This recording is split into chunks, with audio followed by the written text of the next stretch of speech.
Agora tá Sim. dando certo. Tá. Então, gente, eu sou a Luísa. Eu tô no S4, certo? E eu vou começar. Hoje eu vou dar 2 monitorias para vocês, essa e a de mutação e polimorfismo. Eu acredito que muita gente esteja desesperada nessa aula, porque eu sei que é bem complicada. A doutora Helene fala muita coisa. E às vezes a gente fica meio perdido, mas vocês vão ver que é muito tranquilo, que as questões dela são muito boas. Então, eu vou começar, certo? Aqui ela colocou vários objetivos. E a gente vai vendo um pouquinho deles ao decorrer da aula, certo? Então, falando um pouquinho da etiologia das doenças nos seres humanos, a gente pode ver que tem várias etiologias que causam as doenças, né, na gente. E uma delas é a herança multifatorial, ela é a segunda, é a que ocupa o segundo lugar, assim, nesse gráficozinho que ela mostrou até na aula.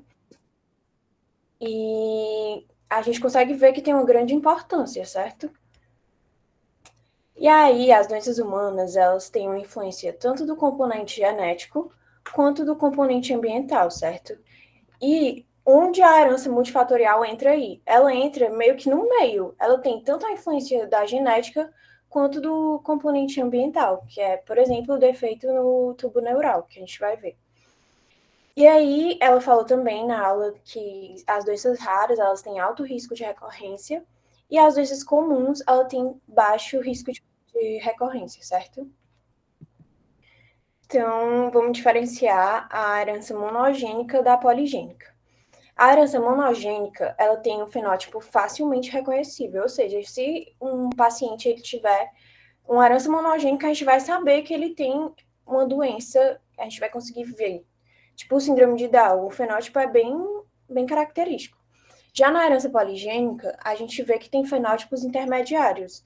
Então, por exemplo, que a gente vê até no ensino médio, tem a cor preta e a cor branca. E entre as duas, a gente tem várias cores. É como se esses fenótipos intermediários fossem meio que isso, certo? E aí, na herança monogênica, a gente vê que tem pouco efeito ambiental. E na poligênica, ele tem forte efeito ambiental. O risco de recorrência a gente consegue identificar na herança monogênica, e já na herança poligênica ele é bem variável, então a gente não consegue dizer o risco de recorrência é esse. Na herança monogênica também a distribuição é descontínua, e na herança poligênica a distribuição é contínua. Então, falando um pouquinho agora da herança multifatorial, certo?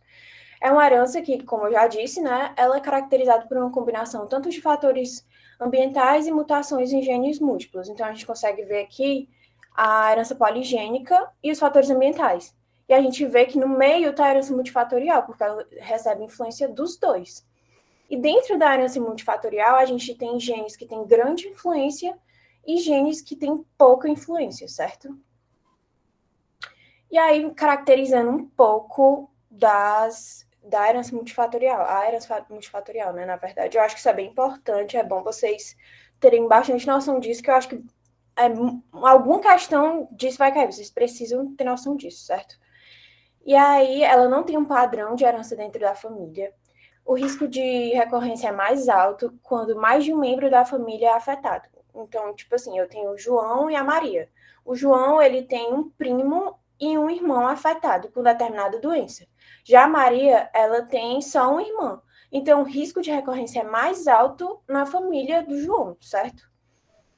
O risco de recorrência ele vai ser mais alto também quando a geração afetada, quanto mais próxima a geração afetada. Então, tipo assim, o João, ele tem um irmão afetado e a Maria tem um primo. Então, o risco de recorrência é maior na família do João, certo? Porque o irmão é afetado.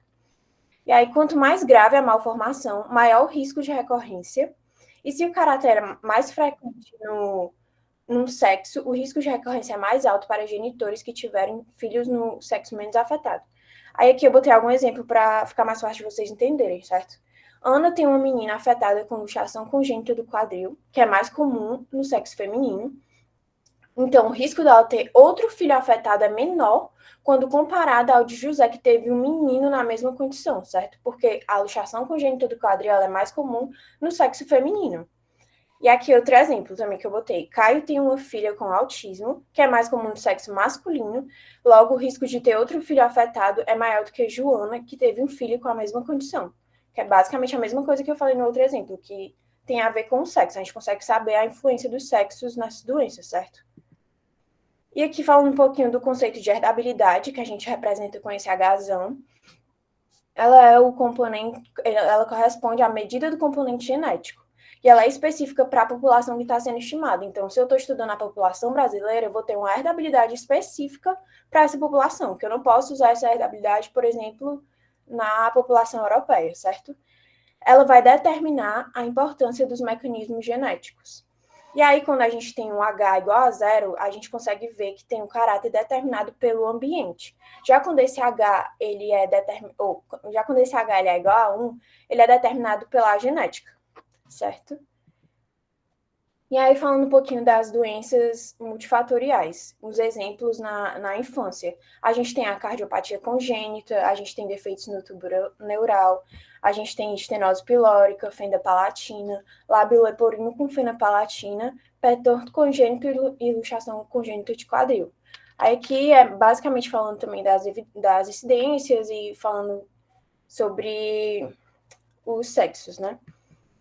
Já na vida adulta, a gente tem outros exemplos, que é, por exemplo, o alcoolismo, a esquizofrenia, diabetes, mellitus, distúrbio bipolar, hipertensão, obesidade, Alzheimer e câncer. Então, falando um pouquinho aqui de cada doença. Eu não acho que ela vai cobrar, tipo assim, o que é tal doença. Mas eu acho que é importante vocês saberem qual doença o sexo é mais afetado e também as características assim, gerais. Eu acho que ela já vai dar na questão, mas é importante saber. Então, falando do defeito no tubo neural, ela causa natimortalidade e incapacidade. A incidência vai depender da população que eu vou estar estudando. A gente tem graus variáveis dessa doença, certo? E o sexo mais afetado é o sexo feminino. E o risco de um indivíduo ter uma criança com anencefalia é 3 a 5%, e se há parente acometido, o risco aumenta, como a gente tinha até falado sobre o risco de recorrência, né? E nos Estados Unidos e na Europa, 1 a cada 1.000 crianças são acometidas com essa doença, e existem várias causas dessas doenças, certo?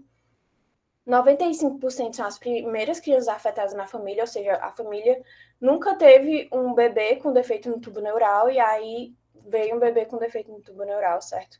A gente consegue fazer o diagnóstico pré-natal através da alfa-fetoproteína, e o ácido fólico oral reduz grande parte dos casos de DNT. Aí aqui ela tinha até botado essa questão na aula, pelo menos na minha, quando eu tive essa aula, ela tinha colocado, eu acredito que minha de vocês também, né? E se vocês quiserem responder, vocês querem que eu leia ou vocês leem e falam? Como é que vocês acham melhor?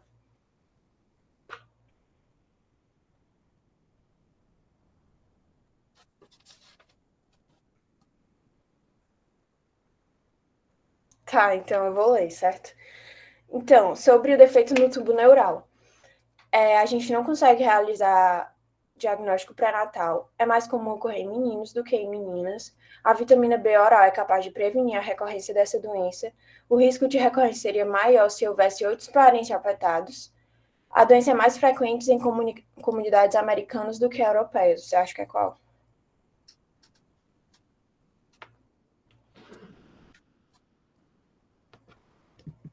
Exatamente. Como a gente viu, né, dá para fazer o diagnóstico pré-natal. A gente viu também que é mais comum ocorrer em meninas do que em meninos. E não é a vitamina B que vai prevenir a recorrência ao ácido fólico. E o risco de recorrência é realmente maior quando tem outros parentes afetados, né, como a gente tinha falado. E a doença é mais frequente em comunidades americanas do que europeias, não. Certo? Vou para a próxima. Então, agora a gente tem o lábio leporino e a fenda palatina, que é uma falha na fusão dos processos frontal e maxilar no início do segundo mês de gestação. Eu acho que vocês vão ver isso em embriologia, não tenho certeza se é nesse semestre ou no outro, mas enfim. Ela tem maior frequência em brancos e o sexo mais afetado nessa doença é o sexo masculino.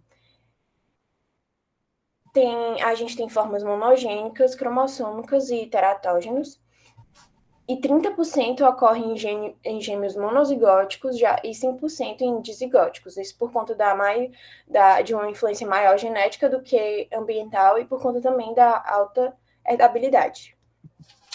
Agora aqui a gente tem outra questão, que eu acho que ela botou na aula também. E aí, vamos ler, né? No caso acima, a chance de recorrência seria maior, pois há mais afetados do sexo feminino. B. O risco de recorrência é maior se há afetados com fissura labial bilateral e fenda palatina completa. C. Foram identificados 3 genes relacionados à fissura labiopalatal, definindo a herança poligênica. D. A fissura labiopalatal é mais comum em raça negra. E C. A frequência é maior em gêmeos monozigóticos do que dizigóticos. Você acha que é qual?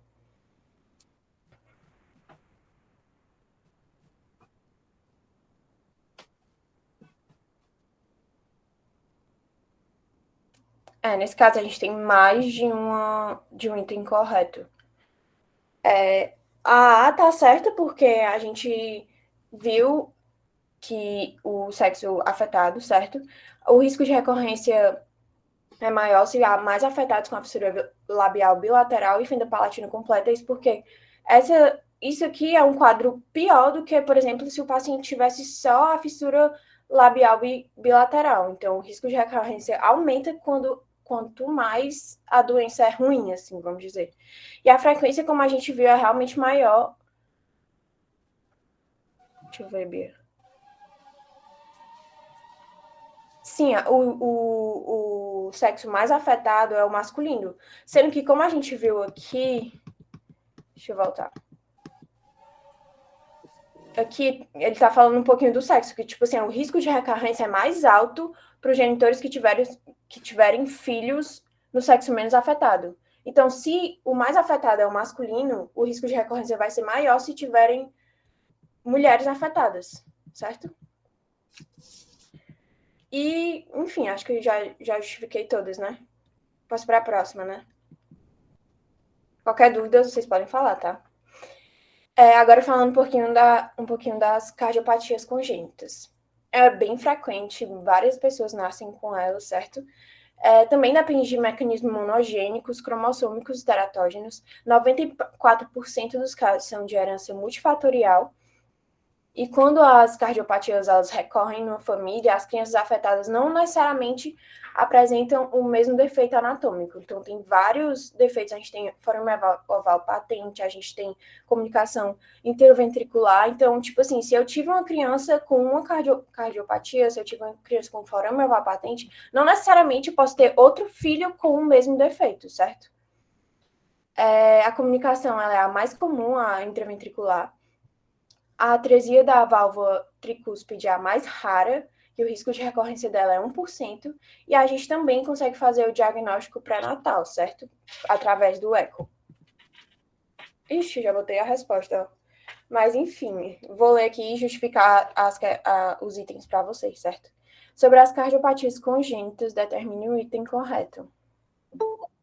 Aceitar.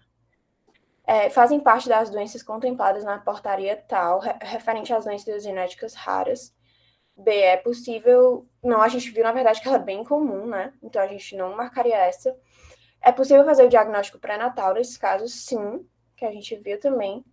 A comunicação interatrial é a cardiopatia mais frequente, não. A gente viu que é a interventricular, né? D, quando as cardiopatias recorrem numa família, as crianças afetadas apresentam o mesmo defeito anatômico. Não, a gente viu que podem ter defeitos diferentes, né? E a maioria dos casos são monogênicos. E a gente viu que não também, né? E aqui as últimas doenças, que é a luxação congênita de quadril, que a gente viu que eu até tinha falado, eu acho que no exemplo, que as meninas são mais afetadas que os meninos, e ocorre uma displasia do acetábulo. Também tem o sinal de ortolane, que a gente consegue ver no período neonatal, quando a criança é meio pequenininha. E a gente pode ver também através do raio-x ou ultrassonografia do quadril. Já o autismo é mais comum no sexo masculino. O risco de recorrência é 3,5 para irmãos e maior para irmãs, porque a gente viu que o mais afetado é o sexo masculino, certo? Aí aqui eu botei algumas questões. Eu vou ler e aí vocês botam no chat que eu tô conseguindo ver. E aí a gente discute, certo? Na Cidade Nova surgiram 2 doenças desconhecidas pelos médicos. Nenhuma das doenças tinha relação com fatores infecciosos. A primeira doença não era prevalente em relação ao sexo, atingia pessoas que fumavam frequentemente e os descendentes nem sempre eram afetados. A recorrência era variável e o fenótipo dos acometidos era variável. A segunda doença afetava mais os indivíduos do sexo masculino e não tinha relação com fatores do ambiente como álcool, fumo, dieta, e o risco de recorrência era de 50%. Diante dessas características, as duas cidades marquem o item correto. A primeira doença era cromossômica, porque a recorrência era variável. B, a segunda é monogênica, pois o risco de recorrência é de 25% para doenças autossômicas recessivas. C, a primeira é multifatorial, porque ela está relacionada com o ambiente, tem recorrência e fenótipo variável. D, a segunda é mitocondrial, pois o risco de recorrência era de 50%. E a segunda era ligada ao Y, pois tem predomínio do sexo feminino e o risco de recorrência de 50%. Eu tô vendo que muita gente tá botando C, né? E é exatamente isso. Certo? Você tem alguma dúvida? Eu nem perguntei sobre a aula, né? Mas quem tiver dúvida pode falar, certo? Eu vou para a próxima. Sobre o risco de recorrência em se tratando de uma doença multifatorial, determine o item correto. A. Há um padrão de herança monogênica nessa família. B. O risco de recorrência é mais alto quando um maior número de parentes é afetados. C. Uma doença multifatorial não é herdada de pai para filho. D. Se o caráter é mais frequente no sexo, o risco de recorrência é mais baixo para genitores que tiverem filhos no sexo menos afetado. E o risco de recorrência depende do número de genes envolvidos na doença em questão. Vocês acham que é qual?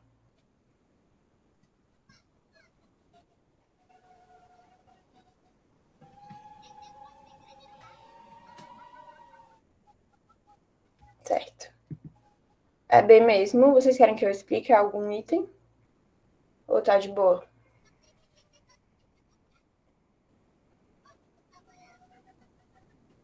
Show.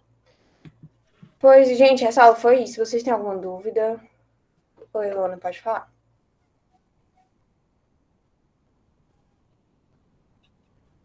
Tá. Porque tá dizendo que tem um padrão de herança monogênica, sendo que ele fala que é uma doença multifatorial. E como eu disse, a herança complexa, né, é multifatorial. Deu pra entender? Show? Tranquilo. Pronto, gente, mais alguma dúvida?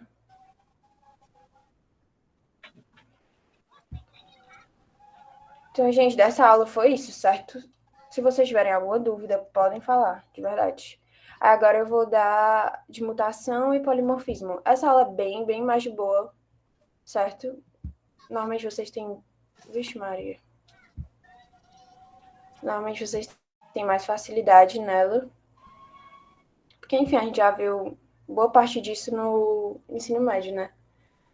E aí, o Dr. Edson, eu falei com ele, e ele falou pra gente focar bem mais em polimorfismo, certo? Então é bom vocês saberem, tipo, os tipos e tal, que eu vou falar. Aqui são os objetivos de aprendizagem que ele colocou na aula, certo? E bora lá. Primeiro falando um pouquinho do genoma. O que é o genoma, né? Ele é um conjunto de todos os genes de uma espécie. Ele é dinâmico porque ele está sempre em reparo e remodelamento. E a gente não pode dizer que existe um genoma humano genérico, ou seja, não existe um genoma padrão, tipo, todos os genomas têm que ser daquele jeito. Não. Existem variações que são diferentes de pessoa para pessoa, certo? O tipo selvagem ele vai ser a versão mais comum de uma característica genética. E as variantes, elas podem ser silenciosas, como a gente vai ver no decorrer da aula, certo? E falando agora um pouquinho das variações genéticas. Elas são responsáveis por gerar mudança e variabilidade no material genético, e elas vão ser divididas em dois grupos que vão se diferenciar através da frequência. A gente vai ter a mutação e os polimorfismos. Agora falando um pouquinho de cada um, né? A mutação, elas são variações genéticas presentes em uma frequência muito baixa. A frequência dela é menor do que 1%. Já o polimorfismo, elas são variações genéticas encontradas em pelo menos 2% dos indivíduos de uma amostra populacional aleatória. A frequência dela é maior ou igual que 1%. Ou seja, se eu pegar a população da T35, 2% dos indivíduos da T35 vão ter algum polimorfismo, certo? E aqui é uma definição que ele colocou na aula dele, mas eu nem acho que vai ser tão importante assim, que é basicamente falando que a variante alélica é uma nova terminologia que engloba mutação e polimorfismo independente da frequência. E por que tem essa diferença de frequência, né? Se os dois são variações genéticas, né? Isso porque o polimorfismo ele tem uma penetrância menor. E aí isso vai deixar os indivíduos meio que menos suscetíveis à doença. Tipo, eles podem ter no genótipo, mas não necessariamente eles vão expressar a doença, certo? Isso também tem a ver com a sobrevivência dos indivíduos. Tem muitas mutações que causam doenças bem ruins. E aí muitos morrem e não conseguem passar o gene para os seus filhos, né? Agora eu vou falar um pouquinho de cada um, certo? Acho que essa parte aqui do polimorfismo, como eu falei, é a mais importante assim, da aula, tá? E, enfim, representa uma das fontes de variabilidade genética. Ele tem relação com a seleção natural, então, quanto maior a variabilidade, melhor a evolução e a sobrevivência do indivíduo, certo? E existem polimorfismos silenciosos, e eles vão atuar como marcadores, apresentando-se como uma boa ferramenta em aplicações forenses, tipo no teste de paternidade, certo? E aí o polimorfismo ele vai ser responsável pela raça, altura, cor dos olhos, também a suscetibilidade às infecções, a doenças complexas, metabolismo dos fármacos e genotóxicos, certo? E aí os tipos de polimorfismos. A gente tem os STRs, ou microsatélites, que são pequenas regiões em série. A gente tem o SNP, ou polimorfismo de nucleotídeo único, e o INDEL, que é de inserção e deleção, certo? E aí vamos falar um pouquinho de cada um deles. O STR, ou microsatélites, ele vai envolver 2 a 6 nucleotídeos, e as alterações elas podem estar presentes em todo o material genético, incluindo os introns, que, como a gente já viu, é aquela parte não codificante. E aqui tem um exemplo, que é a região FGA. Ela varia de 15 a 51 repetições na população. Quando ela se localiza de 40 a 100 repetições, o paciente ele vai ter doença de Huntington, certo? E as aplicações, que eu também acho muito importante, vocês saberem a aplicação de cada um, é no teste de paternidade e no DNA forense. Show? Agora falando do polimorfismo de nucleotídeo único. Geralmente ele tem 2 alelos correspondendo a 2 diferentes bases, que vai ocupar uma localização particular no genoma. E ele envolve todo o genômico. Então, o genoma vai influenciar genes, os introns também e os exons. E eles podem ou não ter fenótipo. E o exemplo deles vai ser na farmacogenética, né? Que é como nossos genes vão lidar frente aos fármacos. Que a gente tem o exemplo do CYP2D6, que é responsável pelo metabolismo da fluoxetina. A gente tem 5.100 pares de bases. E na posição 1843, a gente pode ter tanto a adenosina quanto a guanina. Se tiver uma adenosina, a nossa proteína ela vai ser 100% ativa. Mas se eu tiver uma guanina, a minha proteína ela vai ser 0% ativa. E onde a gente vai utilizar ele, né? É basicamente na definição de cor de olho, pele, metabolização de medicamentos. Posso. Intolerância à lactose, certo? O INDEL fala sobre inserção e deleção. Ele pode envolver tanto um quanto vários nucleotídeos. E o exemplo é também sobre a metabolização da fluoxetina, que quando na posição 2615 a gente pode ter ou uma inserção de AGG ou uma deleção. Quando a gente tem uma inserção, a proteína ela vai ser 100% ativa. Mas quando a gente tem uma deleção, a proteína ela vai ser parcialmente ativa, certo? Alguma dúvida, gente, em polimorfismo?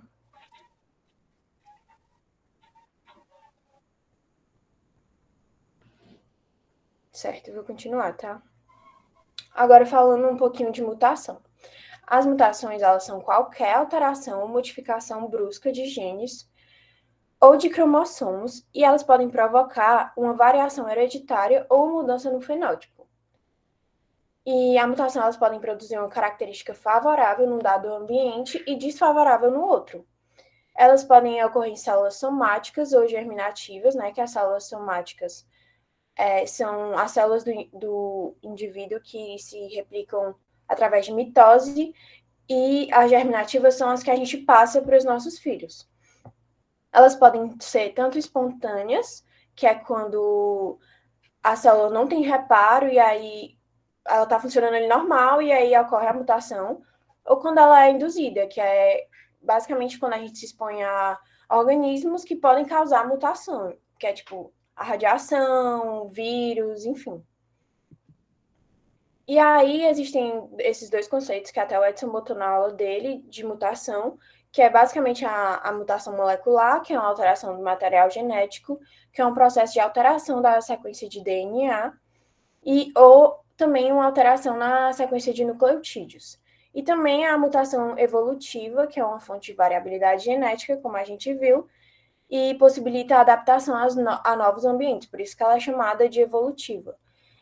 E quem gera material para evolução, certo? E aqui a gente vai ter os tipos de mutação. A gente tem as mutações gênicas e as cromossômicas. As gênicas, elas vão se dividir em substituição, deleção e inserção. Já as cromossômicas, elas podem se dividir em estruturais e numéricas. As estruturais, elas ainda se dividem em deleção, translocação, duplicação e inversão. E as numéricas, haploidia, poliploidia e aneuploidia, certo? Aí que é basicamente ilustrando que quando a gente tem uma meiose anormal, ela pode gerar uma mutação. Como, por exemplo, aqui nessa foto tem a monossomia, a trissomia decorrente de uma meiose anormal, certo? E agora falando um pouquinho dos tipos, a gente tem a mutação gênica, que são alterações de nucleotídeos que vão levar a uma alteração na sequência dos aminoácidos de uma cadeia, e elas podem ser adição, deleção ou substituição de bases. Aí aqui é até um quadrinho que eles sempre botam na aula, que é falando das mutações gênicas. E aqui a gente pode ter substituição de uma só base do DNA, e aí a gente pode gerar uma mutação silenciosa. A mutação silenciosa é quando a gente troca um códon por um códon que gera o mesmo aminoácido. Então a gente não vai notar uma mutação ali, por isso que chama mutação silenciosa. Aí a gente tem a mutação com perda de sentido, que é quando a gente tem uma substituição de uma base do DNA por outra, que tem uma substituição de um aminoácido por outra proteína, certo? Tipo na anemia falciforme, a gente tem uma mutação com perda de sentido. Já na mutação sem sentido, que é chamada também de nonsense, a gente tem uma substituição com uma proteína de parada, né? Com códon stop. E aí para de fabricar aquele aminoácido, certo? Aí agora falando um pouquinho da deleção, é basicamente quando a gente remove uma ou mais bases do DNA, e a inserção é quando a gente adiciona uma ou mais bases do DNA, certo? E aqui é basicamente falando, ilustrando, né, a substituição, que é quando a gente substitui. Aqui a gente tinha uma guanina e uma citosina, agora aqui a gente tem uma adenosina e uma timina. Na adição, a gente adiciona, né, como o próprio nome diz, também pode ser chamado de inserção. E a deleção, a gente deleta. Agora, falando das mutações cromossômicas, vocês têm alguma dúvida sobre as gênicas? Acho que é bem de boa, né, essa parte.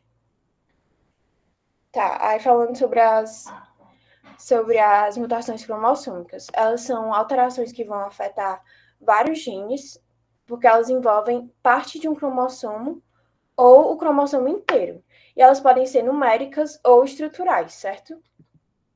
E aqui a alteração ou a mutação cromossômica numérica, ela envolve o número de cromossômicos e de cromossomos, e elas geralmente inviabilizam o desenvolvimento embrionário. Elas podem ser as euploidias ou as aneuploidias. As euploidias, elas são células organismos nos quais o número de genoma, que é o nosso N, ocorre em múltiplos inteiros. Então, a gente pode ter N, 3N, 5N, mas isso aqui, normalmente, a gente não consegue ter vida, isso ocorre mais em plantas. E a gente também tem as aneuploidias, que é quando a pessoa ela tem cromossomo a mais ou a menos em um dos pares, mas não em todos, como, por exemplo, a síndrome de Down, né? E aqui é basicamente ilustrando isso. A gente tem a trissomia do 21, por exemplo, que é o Down.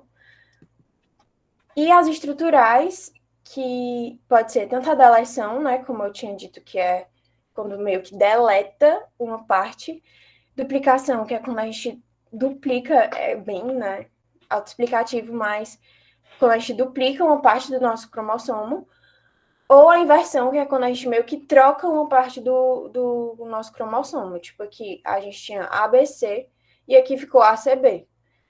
Aí a translocação, que a gente também tem, é uma alteração, uma mutação estrutural, que é quando a gente meio que troca de lugar. É meio difícil, né, diferenciar inversão e translocação, mas, por exemplo, aqui a gente tem ABC, DEF, QR, que ele trocou com outro cromossomo, entendeu? Inversão é uma coisa que ocorre no mesmo cromossomo. A translocação envolve dois cromossomos.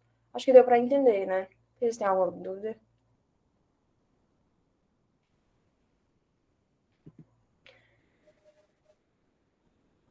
Show. Então, a gente pode ir para as questões, né?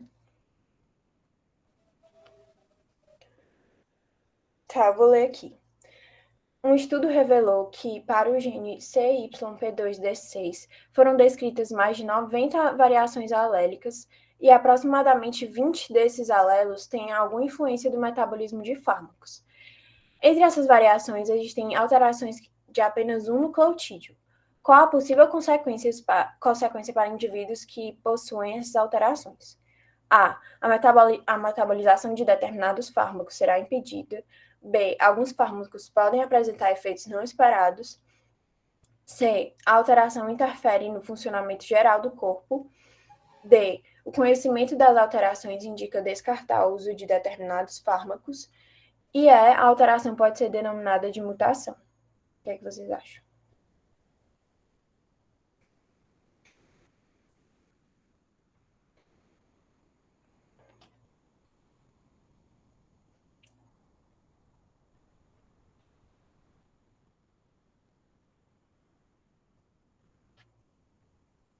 É, A e B, tá certa. Eu acho que até nessa prova aceitaram os dois. A gente viu, né, que o gene CYP2D6 tem um polimorfismo envolvido nele que mexe na metabolização de determinados fármacos, como a gente viu a fluoxetina, né? E aí, com isso, a gente não consegue saber qual é o efeito que o fármaco vai causar na pessoa, certo? Então, por isso que a A e B tá certa. A C até a gente poderia considerar, mas eu acho que nessa prova foi A e B mesmo, certo? A D tá errada porque a gente não descartaria, tipo, a gente ainda pode usar. E a alteração não é mutação, é polimorfismo. Show. Aí, agora, essa questão, acho que é a última. Uma mãe foi ao geneticista para solicitar mapeamento genético de seu filho, mas acho que seu filho, né?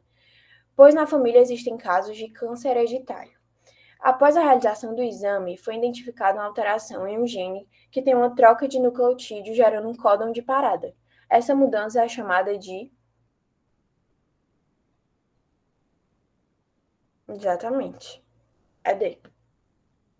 Que a gente viu, né? Eu acho que não tem nem o que explicar aqui, né? Essa é a última. Um médico geneticista iniciou a análise de uma alteração gênica em determinada população e percebeu que ela está presente em mais de 1% das pessoas. Nessa situação, pode denominar-se de... Exatamente, polimorfismo. Eu não acho que ele botou essas polialelia, dismorfismo e euploidia só para ter mais item mesmo, mas eu não acho que ele vai cobrar isso não, viu?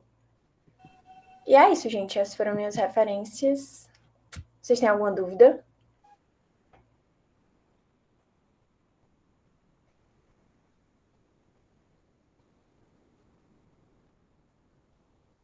Show, qualquer coisa, podem falar com a gente, tá? Obrigada.